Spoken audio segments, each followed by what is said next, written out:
Assalamualaikum warahmatullahi wabarakatuh.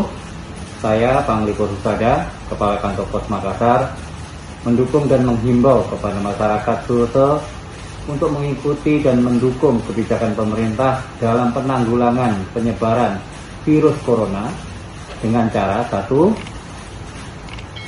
Pembatasan sosial berskala besar dan physical distancing atau menjaga jarak. 2. Tidak mudik pada saat lebaran.